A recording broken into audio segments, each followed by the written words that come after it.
Percy Jackson and the Olympians is one of the best young adult series ever written. However, unlike other well-known ones such as Harry Potter, it is an awful representation when it comes to media outside of the books. Even putting aside the movies, which are so bad they deserve their own video, but honestly countless others have already done it. It's been pretty tragic. Oh my god, bro. I can't believe you've done this. However, I recently discovered there was a graphic novel series of Percy Jackson and the Olympians. Well, the first three seem to continue the trend of being pretty stinky. Womp womp. The fourth book, The Battle of the Labyrinth, seemed to have a pretty good cover and art style.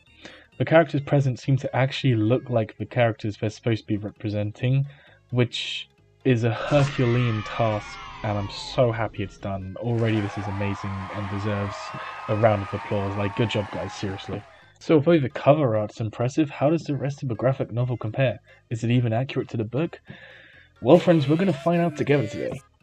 Just how good the graphic novel is in comparison to the book. The graphic novel begins with us right in the action with Rachel Elizabeth Dare making Percy hide from the monsters in the storage room. We are introduced to Rachel, and we know her from the third book of Titan's Curse. This is all very good, and I like how the comic started very fast paced, but things are already a little bit sus. Okay, minor nitpick time. On Percy's camp necklace, he has 3 beads instead of 2. Beads are unlocked at the end of every summer camp.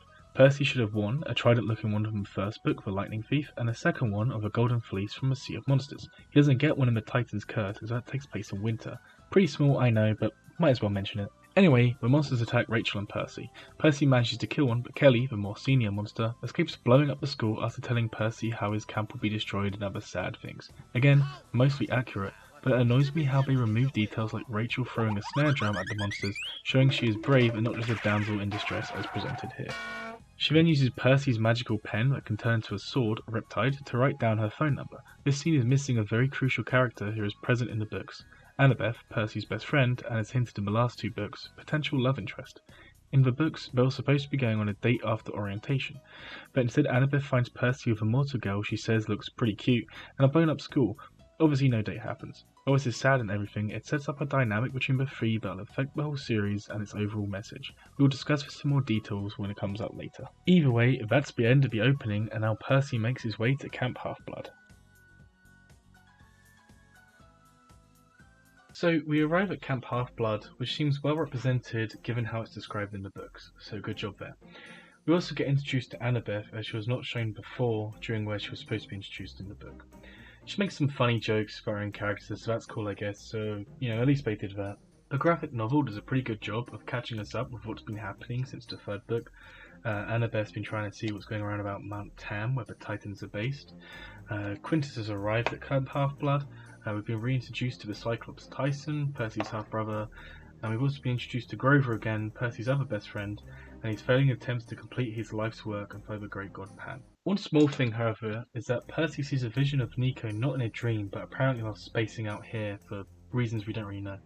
A change, but I'm not really sure why, is made, and then a couple of pages later he's asleep, and why not just have this sequence there? It literally changes nothing. I don't really understand why they chose to do that. Percy now wakes up to have Annabeth, Grover, and Tyson enter to tell him about the Labyrinth, about how it's been growing under America like the rest of it, and how they're worried Kronos is going to use it to attack camp.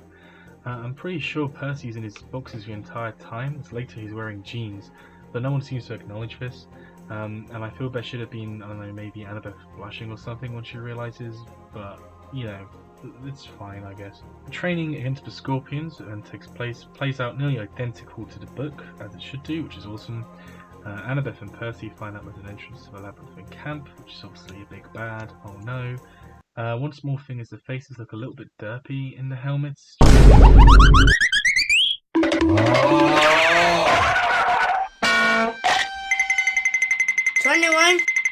It's pretty forgivable, it's just a little bit funny, I guess.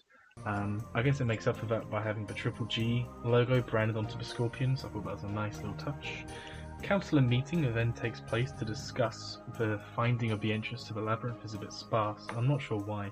We only see about 6 campers, which suggests there's only about 10 or 15 campers there, where in the books there's about 80 or 100.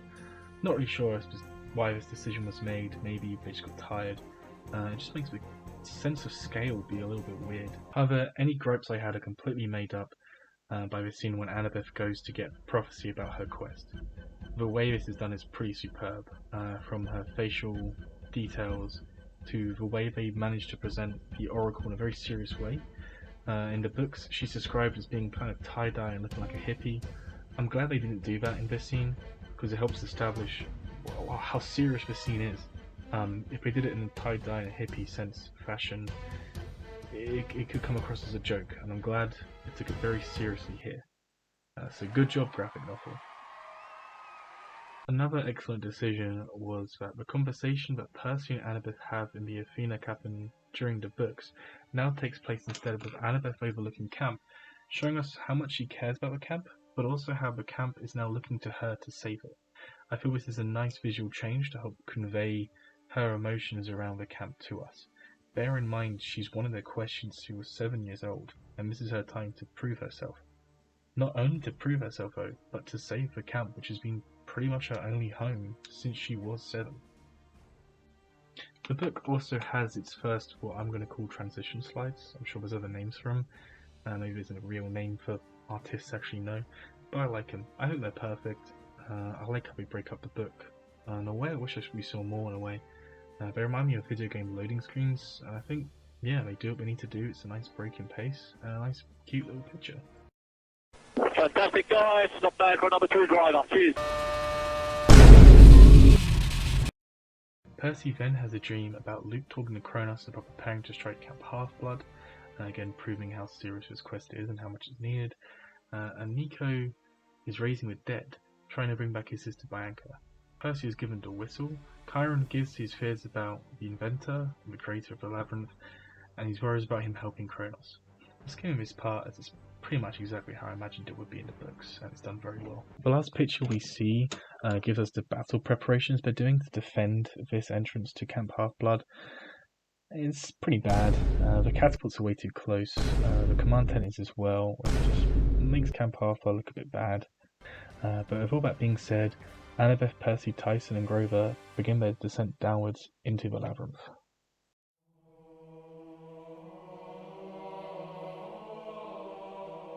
As the questers dive into the Labyrinth, I like the layout of the pages to show how vast and expansive the Labyrinth is, and how it is constantly changing architecture. It by design makes no sense, and is meant to confuse and scare you. The group then meet Hera, Queen of the Heavens. However, unlike in the book, Annabeth isn't first confronted by Janus, the god of decisions. He tries to make Annabeth make a choice of which door to go through. That scene, while good, isn't really necessary, so I can see why it was cut. Hera then tells them to find Hephaestus to continue their quest, so they go and try to do just that. They then, through the magic of a maze, end up in Alcatraz prison, and they also try and find Campe and save the 100-handed one Briarez, and then he just leaves. He does this in the book too, so okay, thanks guys, pretty cool. When they stop to rest up, I like how visually Annabeth and Percy move closer together while they're talking / falling asleep. It's a nice little subtle reminder of how they feel about one another. They then stumble into the Triple G ranch and finds Eurytion, Nico D'Angelo and Monster Geron. I'm probably butchering the names, but who cares. While the scene is simpler than it was in the book, it still gets the point across. Percy cleans the stables as he does in the book, but the comic brushes over how. In the book he talks to Naiad, who's worried he'll start threatening him if he doesn't agree. The scene was good in showing how Percy isn't like the other half-bloods of old, like Heracles or Jason, who took what they wanted through violence and threats. Either way, Geron breaks his promise, so Percy has to kill him now. Gee, I didn't see that coming. Percy throws his sword instead of using a bow and arrow he found to kill the monster, which is a minor change but is pretty inconsequential. Geron then just explodes. He just explodes. Nico then summons his dead sister, so we can see how he should stop blaming Percy. The one change I would make here is Bianca's pose and expression when she was first summoned. She should really look more calm and at peace with death as she does in the later slides. Percy then dreams about Mount Tam and Luke. Again, we only see like 20 monsters at most in this scene, so the sense of scale is once again off. really should have been a bigger force to convey how much of a big threat Luke is, really, at this point in time. Before continuing, they dive into the Labyrinth and find Hephaestus. He tells them he will help them if they help him by finding out if monsters are using his forge. They agree.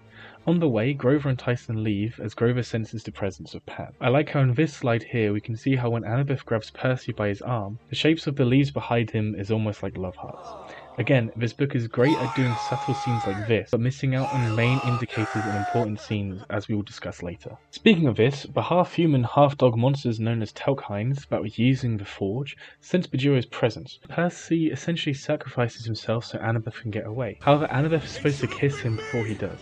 This is the first concrete example of how they view each other as more than friends, and it's skipped. It's a fan favourite scene, and it's still also skipped. And, as I'm about to explain in a bit, it's a very important scene, because that's right, we're about to talk about it. So this scene is what inspired me to make this video, due to how it seems to miss the point entirely that's presented in the book. In the graphic novel, Percy talks to Hephaestus, who explains his two choices. He can stay here with Calypso forever, or go home with the knowledge he needs to use Rachel, a mortal who can see through the mist, to help guide him through the labyrinth. The slides of Percy leaving and Calypso looking dejected are very beautiful and a nice conclusion. So why do I dislike this scene so much after just praising it? Well, it's to do with what you consider makes someone a hero. Is it just doing heroic things, or choosing to do the right thing? What makes Percy a hero is not just all the cool heroic things he has done through this book, but also how he continues being a hero despite being given options to not have to be one.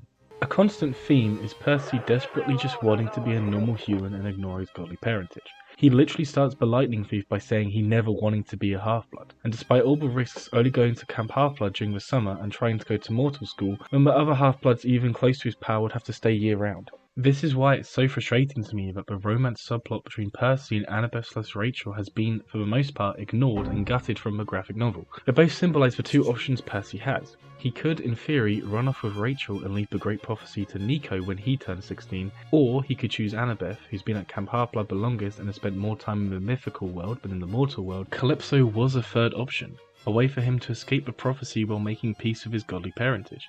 He gets to be immortal on an island with a goddess forever, free of heartache and worries. Why should he care about the prophecy anyway? As Calypso points out, does he support the gods because they are good, or just because they are his parents? Percy decides to go back to Camp Half-Blood to save his friends despite this offer. This is what makes Percy a hero. He is given an easy way out, but instead chooses to do the heroic thing and save the world. The graphic novel barely touches on this fact.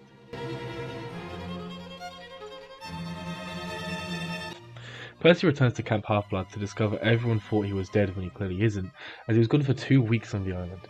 Percy then tells Annabeth how they need Rachel to see through the mist, and she's understandably upset on having to bring Rachel on her quest. Percy then has a dream about how Luke has captured Nico, which is obviously bad. Annabeth and Percy travel to New York to find Rachel. I like the design of Argus here. He just seems so cute and content. I love it. It's a little aside, but yeah, it's a really good job. I also love how sassy and visually upset Annabeth is during the scene. The artist did a really good job conveying how she feels. Like I said before, the subtlety is there, but not the obvious throughout this whole graphic novel. Rachel then finds an entrance through the maze, and apparently she just uses her wall hacks and can just guide him through it. Unfortunately, she then gets taken hostage because, using wall hacks is banned on this server. The three then get taken to Luke, who is putting on a show for Antaeus, so they can get safe passage through the maze.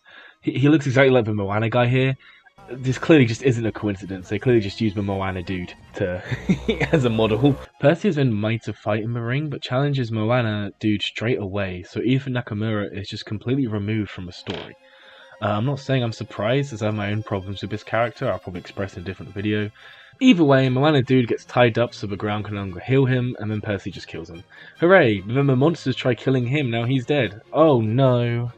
Percy then uses the whistle that Quintus gave him earlier, right at the beginning of the book, summoning Mrs. O'Leary the Hellhound to save him, and then they all manage to escape in the confusion. Rachel then turns on her wall hacks again, now the moderators are asleep, and she finds entrance to Daedalus' workshop. We then discover that this is Quintus the entire time, and that he's decided to help Kronos' army to avoid having to be judged in the afterlife by King Midas. However, King Midas, the ghost Nico has been talking to, already works for Kronos and wants Quintus' soul, so then he gets backstabbed. They then fight, Nico despawns Minos, Annabeth kills Kelly from the beginning, and Percy, Annabeth, Rachel and Nico fly out the window. Rachel spots an entrance to the Labyrinth, so they fly towards that. There they find Grover's hat, and Grover finally finds the lost god Pan. Unfortunately, he doesn't really help much. He just kind of tells Grover to let him go and that the other satyrs need to not rely on him but to save the world for themselves. Pan then despawns. They then leave the maze in Manhattan to return to Camp Half-Blood. They drop off Rachel and Percy says he will call her, with Annabeth understandably looking very upset with this news. They arrive just in time to save Camp during the Battle of the Labyrinth, and although they nearly get killed by Campe, Quintus and Briarez from earlier have a change of heart and come to help. Hooray! After the battle, Quintus gives Annabeth his laptop full of all of his ideas and stuff and uses Nico D'Angelo to help him pass away, the only way to make sure the Labyrinth is destroyed. Rather than seeing the scenes as they play out during the book, Annabeth basically just summarizes them to Percy. Grover is now appointed to lead the satyrs, Briarez has gone to help Poseidon in the underwater war, and Annabeth reveals the last line of the prophecy was that she would lose a loved one to worse than death. Nico then appears and tells him he knows how to help them into war, but Percy needs to go with him to the realm of the underworld. We then get a cliffhanger ending that Annabeth's prophecy was alluding to, where Luke is lost to worse than death, as he now hosts the spirit of Kronos. It's annoying how we don't get to see this cool scene where Percy goes off exploring and sees this happen like we do in the books, but Ethan just straight up no longer exists anymore in the graphic novels, so I can see why we didn't see this. There's also therefore no scene where Rachel threw a blue plastic hairbrush to nail Kronos, the Lord of Time, in the eye, which is another iconic scene that has been axed. In conclusion, the graphic novel does a great job in telling a two-dimensional story of Percy. He does all the right things and is a hero and ultimately saves the day, but none of the conflict in both Percy and Annabeth is present. I always thought the ending to the Battle of the Labyrinth book was a Pyrrhic victory, showing how hopeless the situation is for our heroes. Camp Half-Blood can fight another day, sure, but they've received heavy casualties, and Annabeth and Percy are both unsure about how they feel about each other and unsure how to proceed. Annabeth thinks Percy has chosen Rachel, and Percy thinks Annabeth is in love with Luke. So yeah, wrapping it all together, the graphic novel is pretty good as a companion piece, but I would recommend, as you guys probably were expecting to hear, just read the book. The book's really good, the whole series is great. Just read those. Either way, have a great one and enjoy the rest of your day or whatever. Thanks for watching. Yeah.